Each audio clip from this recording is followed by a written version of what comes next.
I love this question. How does Walmart sell other companies' trademark products? My name is Andrei Mincov. I'm the founder of Trademark Factory, and one of the things I do is I answer questions like this on this channel. So if you have an interest in trademarks and branding and entrepreneurship, make sure you subscribe and get notified whenever the next one goes live. And if you want to ask me something along these lines, make sure you post a comment below and I'll do my best to answer your question in a video just like this one. Now, how does Walmart sell other companies' trademark products? Well, here's how.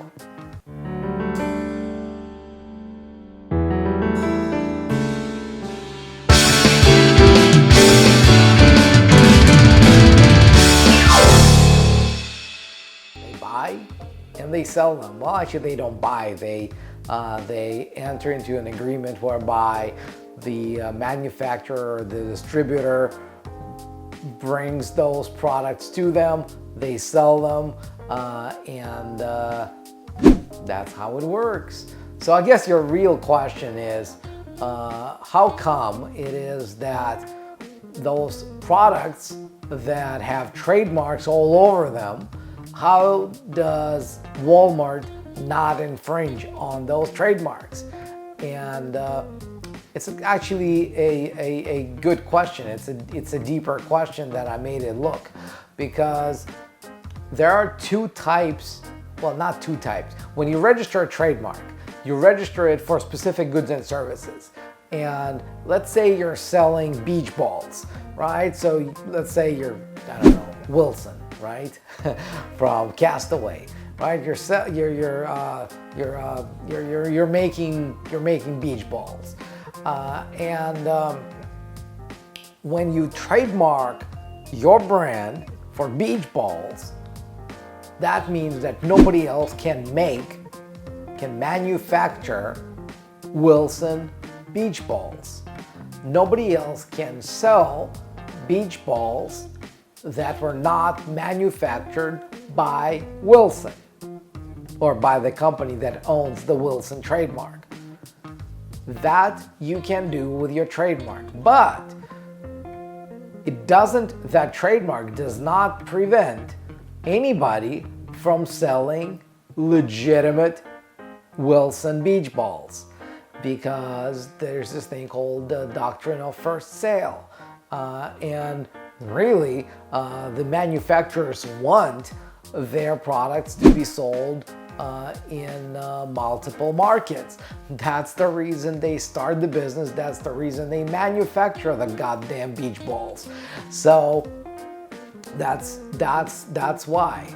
On the other hand, if you trademark your brand in Class 35 full retail sale, then nobody can start a sales platform or a store under that name, right? So that's how Amazon, or that's how Walmart make sure that no other company can start their own Walmart or Amazon store and sell things there.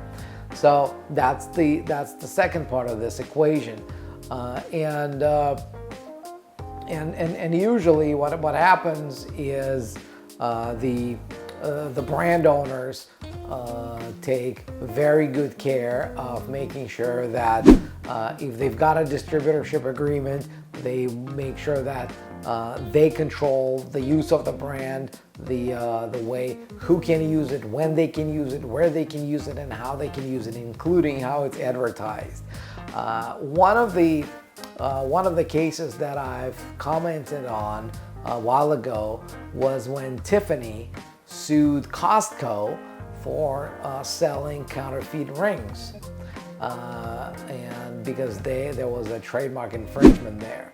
So that's one way they do it. So if you've got a trademark on the product, then nobody can make the product under that brand or sell counterfeit products under that brand.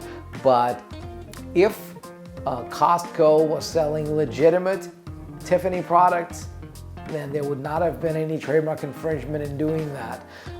That's how it works. And really, the only reason you would be able to resell somebody else's products is because you got a good deal on that, and usually you get a good deal by entering into a direct agreement with the manufacturer and the brand owner.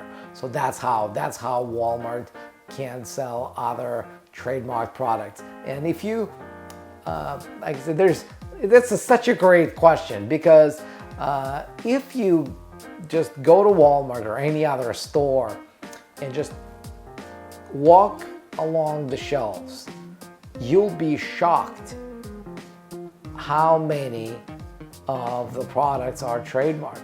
Most of them are, and guess why? Because they value their brands.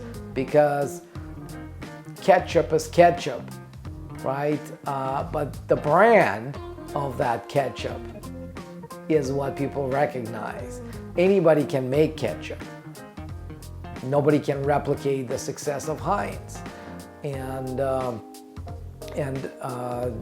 like I said, if you look at competitive markets, having a trademark gives you a tremendous competitive advantage that you can own forever, because you got brand recognition, you got loyalty, and you're building an asset that's yours. So those business owners who choose not to trademark their brand are absolutely crazy, because it's such a cheap way to differentiate yourself, to have a goodwill cemented in a piece of paper that you can use in court, that you can use in negotiations when somebody wants to buy your brand, when somebody wants to license your brand, when somebody wants to buy your franchise.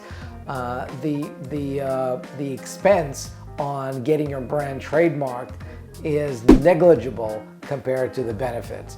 So that's why, like I said, if you walk along the shelves at Walmart or any other store, you'll notice that the vast majority of products being sold is trademarked. And trust me, I know, because when I was just starting out and hustling, looking for ways to offer our services to companies that hadn't trademarked their brand, one of the things I did, I would just go outside and look at brands and check if they're trademarked, and most of them were. And funny enough, most of the ones that were not trademarked weren't interested, because they don't understand the value of the brand. So that's kind of a longer answer to your question. I hope it's helpful. Make sure you like this video, post a comment below if you've got a question for me, and subscribe. And until then, I'll see you in the next video.